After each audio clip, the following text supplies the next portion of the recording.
Hello guys, இந்த வீடியோவில் நம்ம எப்படி ஒரு சர்ஃபேஸ் மாடலை சாலிட் மாடலாக catia v5 யூஸ் பண்ணி பண்ணுறது அப்படின்றத பார்க்கலாம். ஸோ அதுக்கு நம்ம ஒரு சர்ஃபேஸ் டிசைனை வரைஞ்சிக்கலாம். அதுக்காக ஸ்டார்ட் போயிட்டு mechanical design, surface design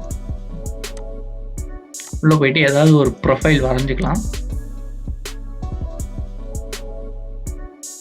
so நான் இந்த ஸ்ப்ளைன் யூஸ் பண்ணி ஒரு நார்மல் ப்ரொஃபைல் வரைகிறேன். இந்த ப்ரொஃபைலை நம்ம எக்ஸ்ட்ரூட் பண்ணால் ஒரு சர்ஃபேஸ் நம்மளுக்கு கிடைச்சோம். நம்மகிட்ட இப்போ ஒரு சர்ஃபேஸ் இருக்குது. இந்த சர்ஃபேஸ்க்கு 0 திக்னஸ் இருக்குது. ஸோ இதை சாலிடாக கன்வெர்ட் பண்ணுறதுக்காக ஸ்டார்ட் போயிட்டு மெக்கானிக்கல் டிசைன், பார்ட் டிசைன்.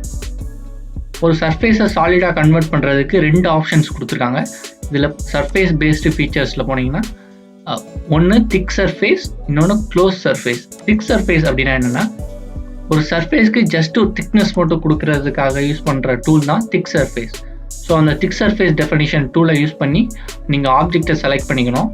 தென் ஃபர்ஸ்ட் ஆஃப்செட்னா இது நம்மளோட சர்ஃபேஸ். இந்த எல்லோ கலரில் இருக்கிறது நம்மளோட சர்ஃபேஸ். அந்த சர்ஃபேஸ்லேருந்து எவ்வளோ தூரம் எக்ஸ்ட்ரூட் ஆகுது, எவ்வளோ திக்னஸ் அந்த சர்ஃபேஸ்க்கு கிடைக்குது ஒரு டைரெக்ஷனில், இது ஃபர்ஸ்ட் ஆஃப்செட். செகண்ட் ஆஃப்செட்னா அதோட அனதர் டைரெக்ஷனில் எவ்வளோ திக்னஸ் வேணும் அப்படின்றத நம்ம மென்ஷன் பண்ணுறதுக்காக இங்கே first offset and second offset கொடுத்துருக்காங்க. இதை நம்ம ரிவர்ஸ் பண்ணி ட்ரை பண்ணிக்கலாம். இது ஒரு மெத்தட். நம்ம ஒரு சர்ஃபேஸை சாலிட் மாடலாக கன்வெர்ட் பண்ணியிருக்கோம். இது ஒரு மெத்தட். க்ளோஸ் சர்ஃபேஸ் அப்படின்றது இன்னொரு மெத்தட்.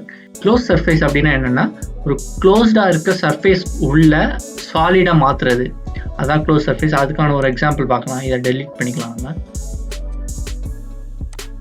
ஸோ ஒரு க்ளோஸ்டான சர்ஃபேஸ் வரைகிறதுக்கு மறுபடியும் நான் மெக்கானிக்கல் டிசைன், சர்ஃபேஸ் டிசைன் நான் போய்க்கிறேன். ஒரு க்ளோஸ்டான சர்ஃபேஸ் வேணும் அப்படின்றதுக்காக ஜஸ்ட் இந்த ஸ்பியர் நான் செலக்ட் பண்ணுறேன்.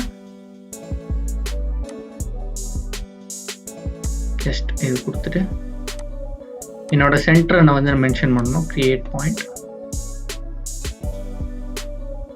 ஒரு பாயிண்ட் கிரியேட் பண்ணிவிட்டு அந்த பாயிண்ட்டே நான் சென்டராக வச்சுட்டு இப்போ இதுக்கான ரேடியஸ் நான் கொடுத்தேன் அப்படின்னா,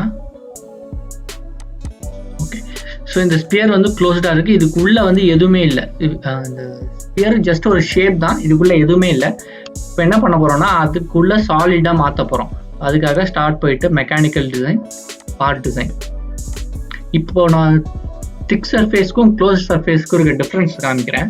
இப்போ நான் திக் சர்ஃபேஸ் இந்த ஸ்பியருக்கு கொடுத்தேன்னா, இந்த ஸ்பியருக்கு ஒரு திக்னஸ் கிடைக்கும் வித் சாலிட் பாடி. ஒரு சாலிடான ஒரு திக்னஸ் கிடைக்கும். ப்ரிவ்யூ இதை நான் இப்போ கட் பண்ணி பார்க்குறேன். இப்போது நான் கொடுத்துருக்கிறது திக் சர்ஃபேஸ். இது இப்போ கட் பண்ணி பார்த்தேன்னா நம்மளோட சர்ஃபேஸ்க்கு ஒரு திக்னஸ் கிடச்சிருக்கு. பட் ஆனால் உள்ளே ஃபுல்லாக ஹாலோ தான் இருக்குது. இதே சேம் ஆப்ஜெக்ட்டுக்கு இப்போ நான் க்ளோஸ் சர்ஃபேஸ் கொடுக்குறேன் அப்படின்னா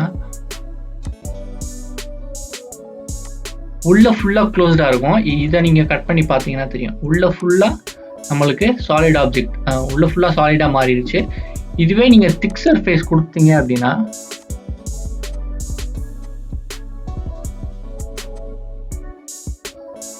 உங்களுக்கு டிஃப்ரென்ஸ் தெரியும்.